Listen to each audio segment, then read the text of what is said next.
right, so we're here at Ed's Elegant Coins in Wall Township, New Jersey. How you doing, Ed? Nice to see you today. Hi, I'm great.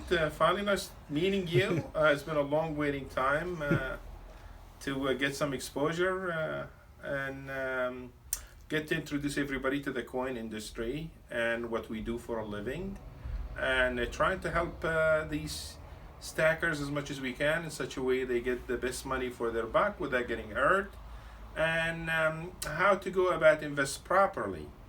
I personally started the coin, or my exposure to coins when I was a little kid. I was fascinated by the designs of the coins in general, our history, such as the Indian pennies, the buffalo nickels. I was so intrigued and seeing all the beautiful designs of the paper money. I started, like I said, dabbling with it at a younger age, going to the coin shows, picking a few coins here and there.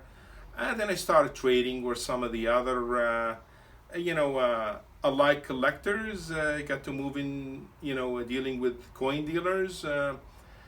And I started the wholesale end of the business basically by introducing some ideas. I was one of the first ones.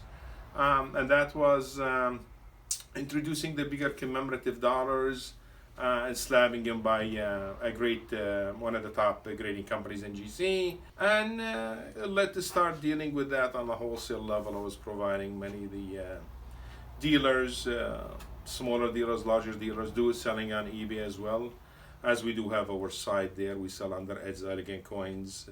If you would like to visit some of the products there, you're more than welcome.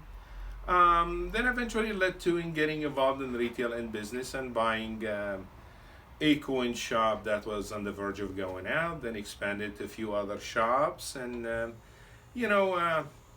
start dealing with the and trading with the public along with the wholesale with the dealers. I've been to many shows displaying the coins. That became my living basically, and I've enjoyed every bit of it ever since.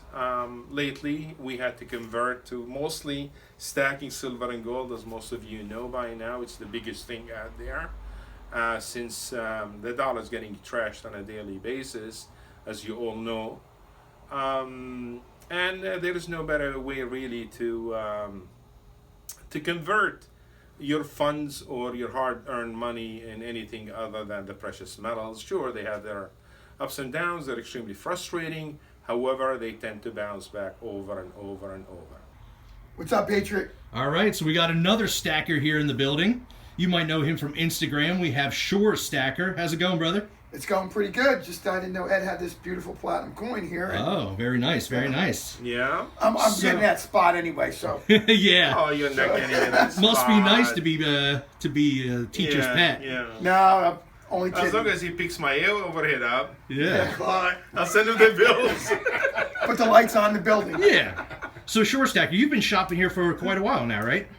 Actually, I used to be Ed used to have another shop in Howell. I started there about 4 years ago, and I kind of got me hooked, and then I went from selling my dad's silver and gold to becoming a stacker about 4 years ago. Oh wow, really interesting. Yeah, it was pretty cool. Ed showed me a couple maple leafs and a eagles, and I got hooked. So we all saw the video over on Spectacular's channel where you sent him some counterfeit pieces. I saw, right?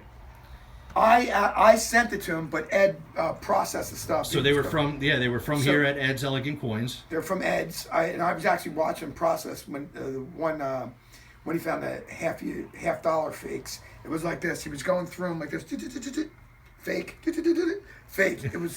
It was pretty incredible. Yeah. So Ed's got the good eye. He's been doing it for a while. Yeah, I think so. He got like a couple years. 30 years. Yeah.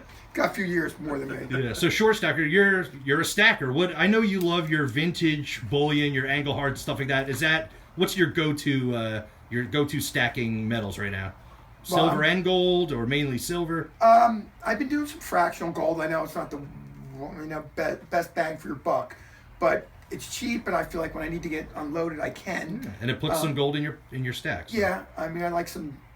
Ed's trying to teach me some of the things to do and not to do, like stay away from the collectibles and other things. I'm actually going to unload some of them tomorrow. Yeah. I've been posting videos left and right talking about staying away from high premiums. This stuff right here, the generic stuff, is the way to go. I feel like 1 ounce, 5 ounce, 10 ounce bars. I think for silver wise, right now. Absolutely. All right. Well, awesome, Short Stacker. So good to see you, man. Ed's got some great stuff here. Please check it out. If I'm to buy silver, and I want to come and buy like $10,000 worth of silver, and in a month, am I going to become rich out of that? Am I going to make money off that? Or He's asking me an excellent question. Am I looking to retire basically or make a large sum of money if I were to invest in such a short period of time, such as $10,000? Sure, it's a lot of money. But as we all know, really is no guarantee of thinking that I'm going to invest that kind of money and just retire in a short period of time or double or triple. Those should not be the basis of your foundation on investing in silver. You should always think of investing in silver or gold for that matter as to protect and preserve your wealth. I'm sure you've heard that many times over, but what does that mean? I mean, had you gone back to before we got off the gold standard, a $20 gold piece just equated $20 bill. Today gold sits at $1,800. The retail item is pushing nearly $2,000. The $20 bill, if anything, is not the same $20 bill. It's obviously devalued tremendously. So to answer the question, gold, you invested in it, didn't do anything really with it. You didn't have to feed it. You didn't have to pay anything to store it. Had you stored it in your possession, and it just did very well on its own. So to answer the question, it's really like a roll of the dice. But is it safe and sound to invest? Yes, it is. I would trust that more than trust that in a $10,000 cash in my bank. people said it's going to the moon. Silver's at $800. I don't think it's a society we'd want to be in when we see $300. Exactly. As the last thing you would want is somebody walking down the street with a gold chain, getting mugged and robbed, or a gold tooth, and they just yank it out of their mouth. You don't want that kind of environment. You want to make sure you're preserving everything you own, and gold and silver would be kind of keeping up with the pace of everything. As the car has gone up, well, gold goes up, that's fine. Silver goes up, it's great. At least I'd be able to afford my car when it was $20,000. So I bought my gold for $20,000. Okay, car goes to $30,000. Well, my gold is worth $30,000. With that money, as if you either buy the gold 3 years from ago at $20,000 or 5 years in the future at $30,000, you're buying to the same amount of gold. So you didn't need the car then. You'll need it down the road. You didn't need the money, so you've converted into other items that equated to it. And So if it did go to $100 an ounce, silver goes to $100 an ounce, right? Who's going to buy it from you? that is not an issue. There are many people that will be thinking it's going to $200 an ounce, and they're the ones who will be buying from you. Are you going to get the top dollars for it? Odds are not. It will be discounted as so much product will be coming onto the market. So to answer that, this is really, you're thinking more like along the gambler's mentality. We want to think along the investor. How can I preserve my wealth? How do I guarantee that I won't wake up one day and have an Enron on my hand? I still have my gold and silver. So sure, it's gone up a little bit, it's gone down a little bit, but I do have still my gold and silver on my hand. If it's worth $100, it's phenomenal. That's even better for you. That means you could buy more things with it. And we're hoping it does, move up in value, and you could buy a lot more of it. That's the whole purpose of stacking, which I'm all pro stacking. I mean, my investments are, I'm at least 90% invested in precious metals. You may call me a fool. That's the only investment I truly believe in. But we want to go up gradual, not we overnight, do want right? it to go Is that gradual. correct? That's a healthy way. You do not want it to just spike up on no news, on no fundamentals. As we know, the demand for the silver is tremendous, as it is a double-edged sword. It is industrial as well as a precious metal. It's in, solar panel. Science uses it, electric cars. The medical field, the uses for silver are almost unlimited. All right, Ed, so you have some really beautiful pieces out here. So we have a bunch of some 1 ounce bars, some kilos. I see some gold, some platinum. So here in your shop, as of lately, are you seeing more customers coming in for precious metals or for like collectible and rare coins? It's been mostly really stacking. silver, gold, and platinum on some occasions, a lot more than the actual coin collectors. Even though we do have coin collectors that are more specific, but obviously not to the way where the trend of the stackers of the precious metals are. Sure, absolutely. And I've heard a lot too that, especially now or during like COVID and things like that, a lot of people were home and bored and they were looking to get into new hobbies. Yes. You know, did you see a little surge in coin collecting? Oh, definitely. That's tremendously picked up, specifically the online business, and that's why we've really geared a lot more of our business to the online, like I mentioned earlier, eBay Right. as Elegant Coins, as it's much easier to reach out to the product, just like Amazon would, just out of your comfort of your home, just get on the computer, click and order basically. But that motivated a lot more engaging per se, since the physical contact wasn't as much there, that I guess people just happened to wake up, I would say, in a very vast way per se. Sure, absolutely. And I've checked out your eBay store. You've had so many awesome pieces on there. I'll leave a link down below in the description, so make sure everyone checks that out. The eBay store is great. Yeah. And you have a lot of inventory here in your store, which is awesome, you know. Yeah, this is just a little sampling that we wanted to kind of educate some of the clients about the difference between the generic silver, as you're seeing. The 1 ounce, 10 ounce could be kilos versus government coins, like I mentioned earlier, such as the Philharmonic, the Britannias, the Eagle, the Maple. In the gold, you have again the bullion, such as the Canadian Maple, the American Eagle, American Buffalo, the Chinese Panda, the South African Krugerrand. Then you have the pre-33 gold, such as the $20 St. Golden, $20 Liberty. And the platinum, you have the American Eagle, you have the Canadian Platinum Maple as well. Then you have the 1 ounce bars and maples. Behind me, you probably see sometimes it's not really the value in the item. It could be like pennies, but these are some of the items that we've been running recently on eBay that we acquired.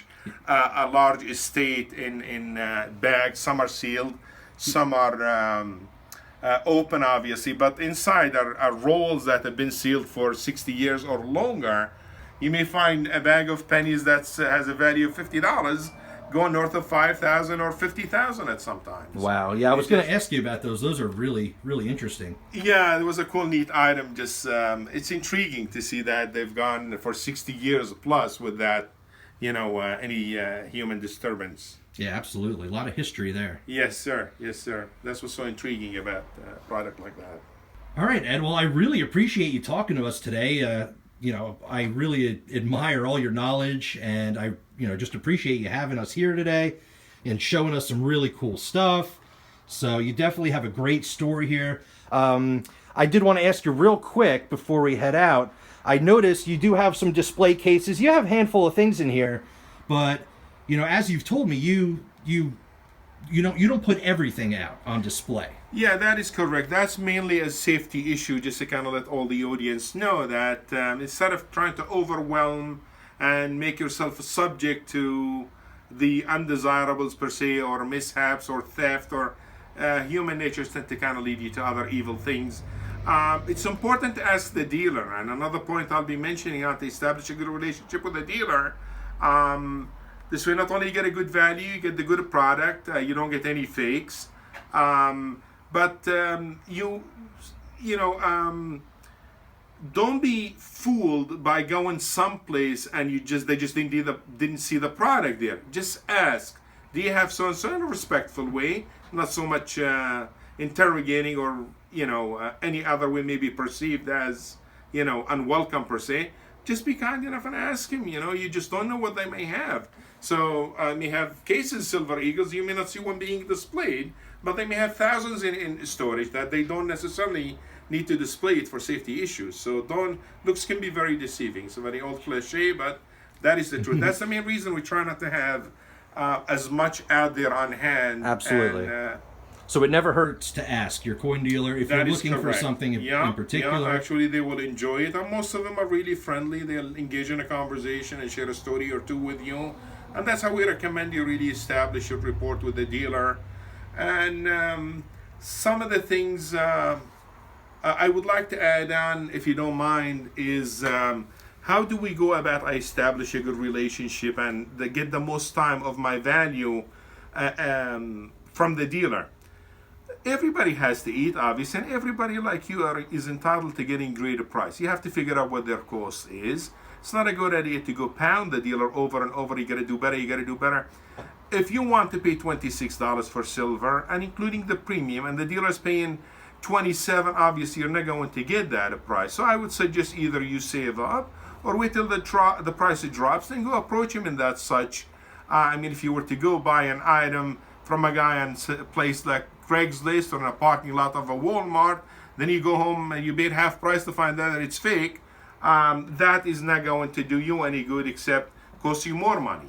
So just be willing to understand that. Yeah, sure, you're getting great value, but also everybody has to eat. The dealer could authenticate it. As you see to my left in here, we have the XRF machine.